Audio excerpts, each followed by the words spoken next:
G'day guys. A lot of people still keep on asking me, like questions. I'll get on magnesium and stuff like that. And even people not online, but friends of mine and stuff like that. And I notice sometimes I go to, around on different websites and stuff like that. And I notice people keep on still asking these sort of things. Let's just take a look at some of the information. I have done videos on this before. They are quite some time back that I did them. I think about a couple of years back now. So let me just share my screen. I will stick up there the old video, and that will cover the excretion rates and stuff like that. So I'm not going to cover that at this stage, because there's about 120 milligrams of excretion daily, 100 in the kidneys, 20 in the feces. Now, obviously, you're using magnesium for other purposes as well in your body.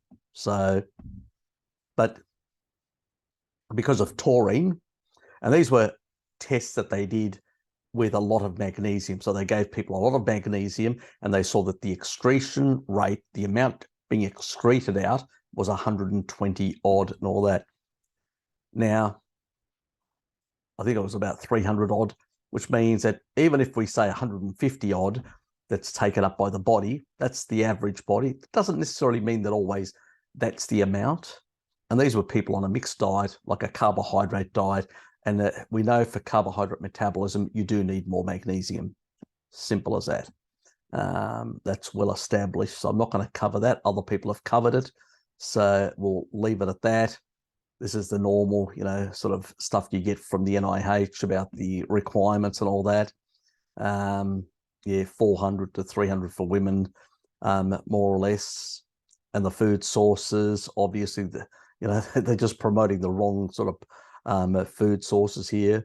Pumpkins, chia seeds, almonds, you get a bit of yogurt here and you get a bit of milk, but that's about it. And, so it's information when it comes, it's very plant orientated. You can actually see that a lot of the actual plants that a lot of people probably consuming, like carrots, apples, rice, broccoli, beef has far more than that. And why do they use 3 ounces? People are not going to eat 3 ounces. Well, maybe if they're being recommended 3 ounces, but most people are not going to be eating 3 ounces. Let's put it that way. And all this other information. So as you can see, you have to eat quite a bit of these other foods for that sort of stuff. So that's just the general information. There's a lot of, let's say, questionable info on that, but we'll leave it at that without getting into the weeds and upsetting the censor board. Anyway, this is a good tool, My Food Data, and it all connects back to the USDA stuff. So it's actually properly measured stuff, not just approximated stuff that can be on some of the other stuff, which is much better. So magnesium, meats, we're interested in meats.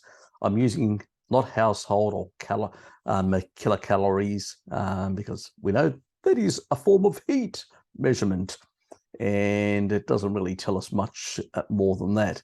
So we will stick to 100 grams, something measurable that we can actually measure in terms of consumption.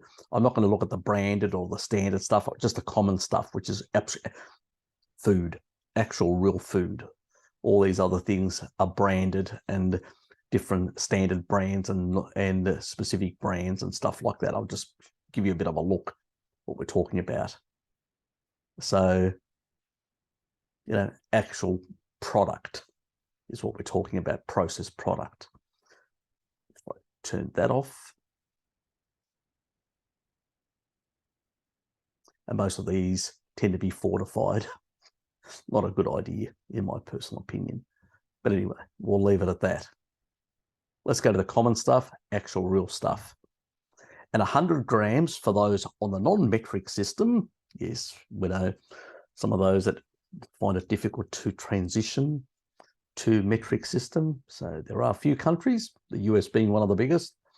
100 is 3.53 ounces. Okay, so I'll just do this so we can make it quite clear. 28.333 times, 100 divided by 3.53 ounces. Okay, so that's what we're talking about. So people are just aware of what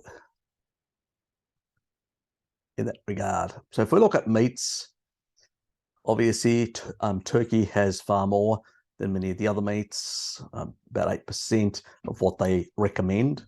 But we'll look at it in the milligrams because that's what we're going to focus on. You know, we excrete about 120.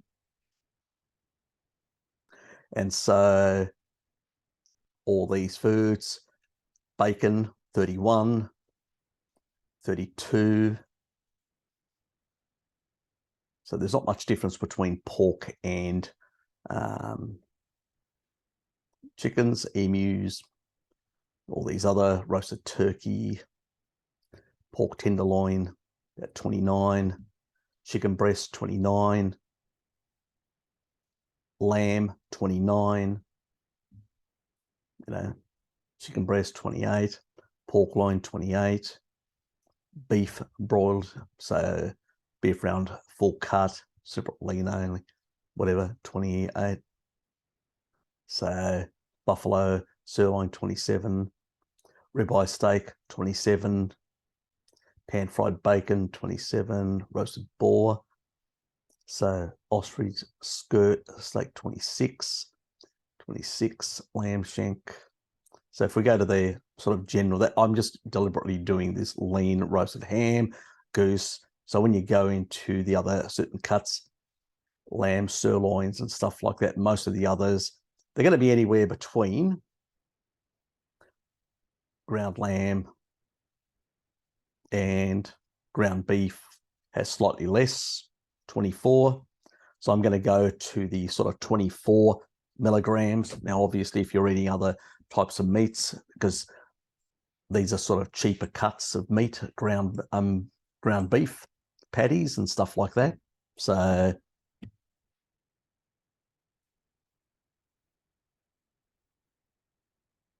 we're trying to get the excretion rate, let's say 100. Let's say you're going for a pound, 1 pound of meat, okay, per day. You just have 1 pound of this. So that is 16 ounces. That's 453 grams plus or minus.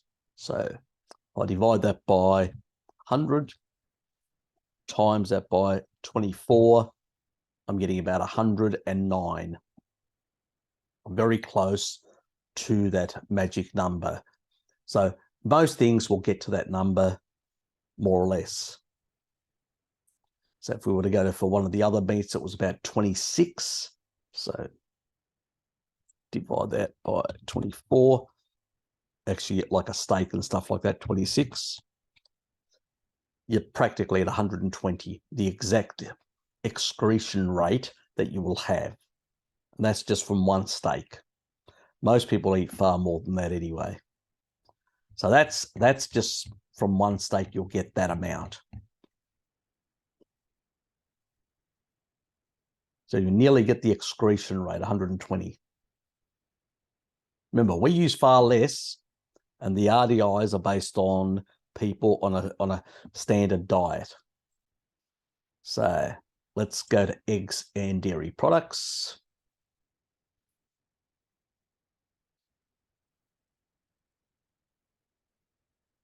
Cheeses are quite high.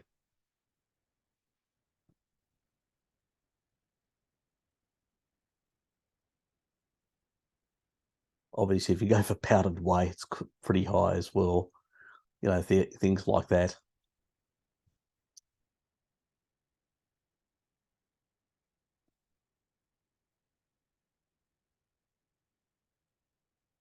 So goat, about 54 for 100, which is 3.5 ounces. grated, shredded, I know,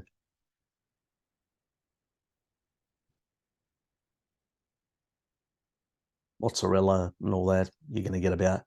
So we're going for the general types. They're about 30 odd. So if you're nearly at 120, plus 100 grams of cheese if you have, that's about 3.5 ounces. Add to that, the other one was 118 to be more precise, plus 219, you're nearly at 150 just by that.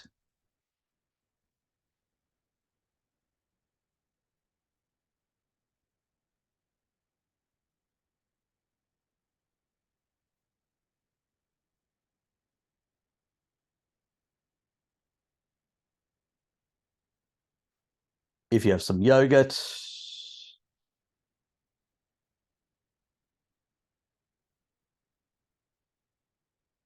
where's the normal yogurt?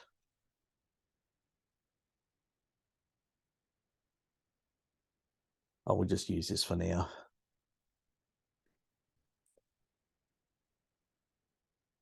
We'll go 15. 147, so we'll go 15. I usually have about 200. Oops, sorry.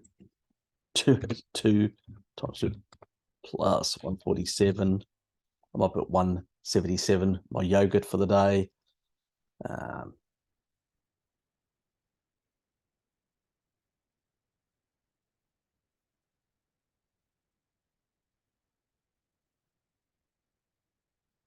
High fat milk, 13. And how much is that? That's 100. It's so it's usually a glass of milk is 244, which is that's a US cup glass of milk. That's not a. It's like a. Just to give you an idea.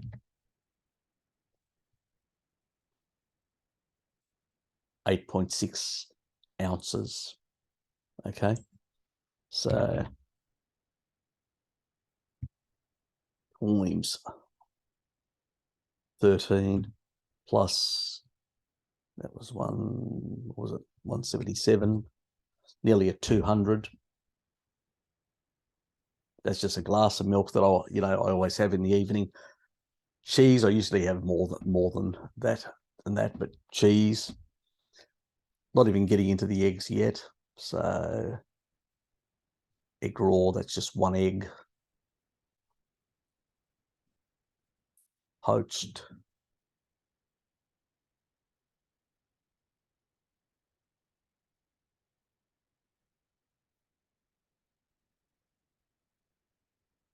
Rather than me searching for the other eggs, are in about 11. So I'm going to go for 10, just to give you an idea. So let's say round it off, 209, 6 eggs plus 209. You're already up to 270 nearly.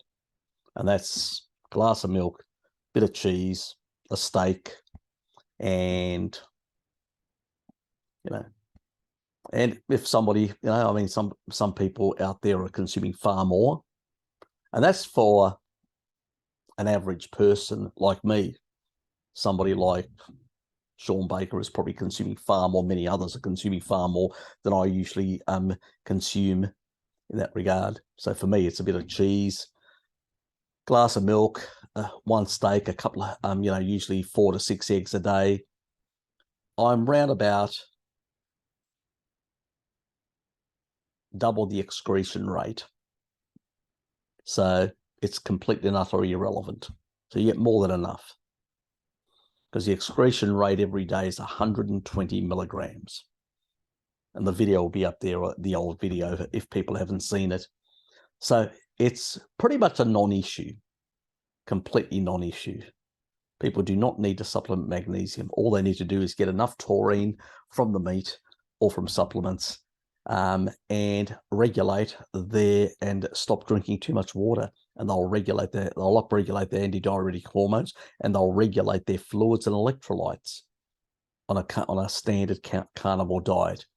If you eat that, as we say, a 1-to-1 more or less fat, women slightly more, 1.2 to 0.8 when it comes to protein and all that.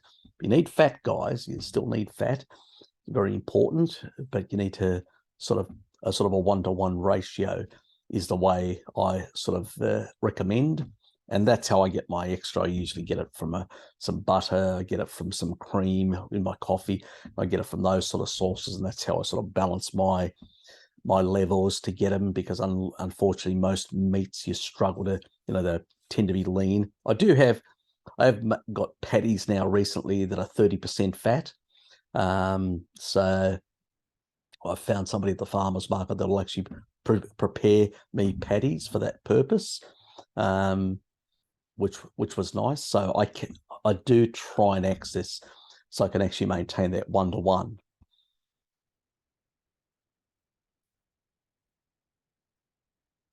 Depends what you're trying to do, composition and other sort of stuff. But it's just to give you an idea that it's not difficult to get over the 120 mark, the excretion rate. Just on a standard carnivore diet, even if you're consuming, like, we'll just go back, remember the meats. And if we're looking at just standard meats where around about 26, which it was, if somebody's doing 2 pounds as an example, oops,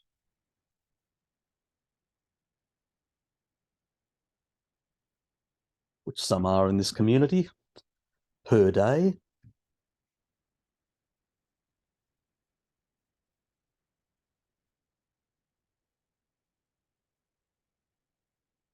you can easily get nearly double the excretion rate.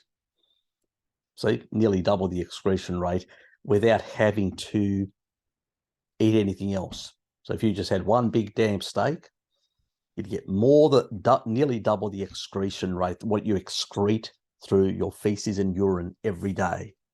So it's pretty much a non-issue. How much you lose of those electrolytes, remember, depends on the osmotic regulation. That means the fluid regulations in the body.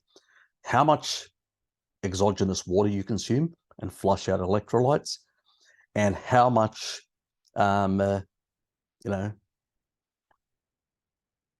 protein you consume to get the sufficient taurine to regulate those things.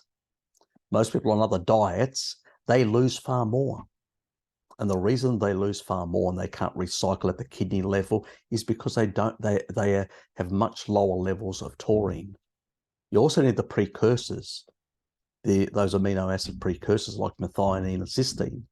If you're not eating enough animal foods to get those amino acids, you may have the enzymes to produce taurine as somebody on a plant-based diet, no different than me, but you're not going to be producing enough because you don't have the precursors. You still need the actual nutrients to be able to do the enzymatic conversion and produce. Obviously, a younger person can do that much easier. They can supplement, these protein supplements and stuff like that, so they can get away with that sort of stuff to some extent. But there is those options. But ultimately, the animal foods will more or less furnish you the stuff that you need for that sort of stuff. Now, there is some discussions about, hypomagnesemia, but it's usually people that have got, kidney failure, kidney problems. That's really what it is. I mean, let's be honest. And even at this level, so I don't really get too concerned. I don't encourage people to supplement, but I don't get too concerned, because even at 3.6 milligrams per deciliter, Let me just, sorry, I'll do it differently. So let's say somebody's 100 kilograms, which is approximately 154 pounds. Well, that person, so if I divide that by, because a deciliter to a kilo is 0.852. I think it's that. Yep, approximately. There's a few other numbers after, I just can't remember them. So that's the amount. And if you times that by 3.6, that means that's about 3 grams. So 3 grams, not milligrams, grams. So nearly 3,000 milligrams in an average person. That would cause an elevation of magnesium, but it would be a concentration in the mild way, and the patient and the person would be asymptomatic. So in order to get into toxic levels, really hard, you have to get up to 15, I think that's well over 12 or 13. Let me just calculate that. 0.2 times, okay, slightly over 12. So nearly, so that's when you really get into those really, so I don't think anybody's going to basically supplement 12.5 grams or 12,324 milligrams of magnesium. Obviously at those levels, you will get, certain types of muscle issues like paralysis, decreased breathing rates, sort of hypotension, so very low blood pressure, bradycardia, which is sort of low heart rate, the prolongation of PR intervals. I'm trying to remember now. It's the when they do that test on your heart, the intervals, I think it is. I can't remember. Atrioventricular block is sort of where you the electrical state is sort of misfiring or something along those lines. I think I could be wrong. If I am, don't crucify me. Lethargy, a common coma, and cardiorespiratory arrest can occur for higher values than over 15 milligrams per deciliter. So we're talking about really high levels. So you're not gonna get into trouble. There is a bit of nonsense out there. Some people say, oh, if you consume a lot of magnesium, you're going to get into a lot of trouble and all that. Yeah, look, if your body's regulating, your kidneys are functioning properly, then you should be able to excrete very easily. It's probably only people that have got kidney problems. I think I've covered this in a video that I did with Pim Johnson about the food sort of guidelines, and I covered, Walter Kempner, who was dealing with a certain kidney disease and had these people on low-fat diets, and the way he went around, he got rid of all electrolytes and stuff like that. But that's in a state where you're slightly higher in terms of insulin and stuff like that. Obviously, my father's also got kidney issues and also got, kidney cancer, but that has also regressed, and his kidneys have improved in size, and where they were atrophying before, like his muscles were. But with leucine, with taurine and all those sort of things, and eating more meat, he's actually been able to reverse that and reverse the cancer in his kidneys as well. So, I mean, that's what we got from the last, when he did his 4th jab and he didn't listen, and he ended up going into hospital and they tested him and all that, because there were things, could have the kidneys caused that? And then they looked at the data and they realized they couldn't argue that point, because they tried to argue it with me. And I said, well, it has regressed and it has reversed. And they go, yeah, things have improved. And I think if things are improving rather than getting worse, if they were getting worse, I can understand, yes, maybe that was causing a clotting issue. But it's quite convenient that it was so close to the fourth, just a few days after the fourth jab, which is very coincidental with some of the stuff, what the research is stating. In this case study, and I showed him, he didn't want to see it. But anyway, that's another conversation for another day. That was annoying, but anyway. So what I'm trying to say is, people, do not worry about magnesium on a carnivore diet. You're getting enough. You're getting more than enough the excretion rate. You do not need 400. If you're hell-bent on that, on getting that, you know, you're going to have some dairy and all that and some eggs and some, you'll probably get up to 300 or more. But why bother? You're only excreting 120 milligrams per day. And if you've got sort of osmotic regulation with taurine in your system, you're not even doing that, depending on what your body requires. Now, all people are going to have different levels of requirements. And the simple reason for that is because, there are different requirements, different level of physical activities, different level of things that we do, different level of toxins in the environment, different all sorts of things that may differ your requirements. But you're getting more than enough than the excretion rate. And you're also recycling at the kidney level electrolytes. And with taurine, it's pushing it into the potassium and taurine into the actual cells, which is a good thing, which means that it can actually impede excretion rate and allow the body to sort of recycle the existing stuff. As I said, within a carnivore diet, the requirements go down. More than likely, if they ever did any tests on carnivores, they would realize that they uptake from the actual gut less than other people, because they need less, because they're keeping more in their system through the osmotic regulation of taurine from the meat. And so we're probably excreting less, but without a test, without a study, it's still hypothetical.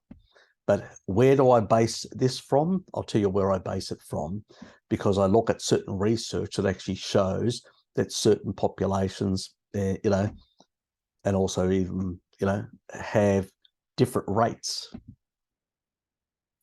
And, people with disease states, they have different rates of excretion or absorption. So there's all these differences. So there's quite clear differences in that regard.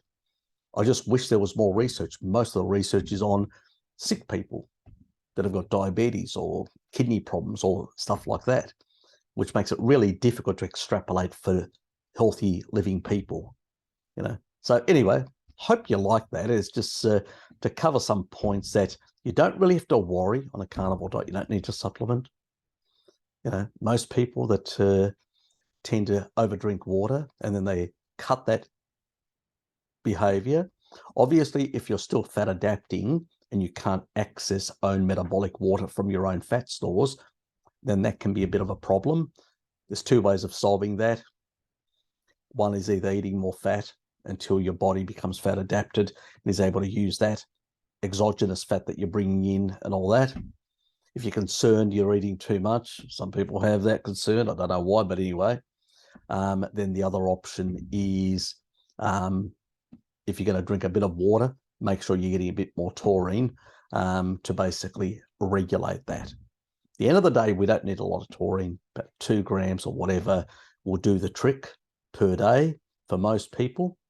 Other people, for other purposes, for senolytic purposes, for a whole lot of other reasons, therapeutic purposes, we are damaged goods. We have sustained, been on inappropriate diets for a very long time. We've sustained some senescence and other issues, and obviously we all take a bit more for those purposes. For other purposes, not for the general regulation of the body.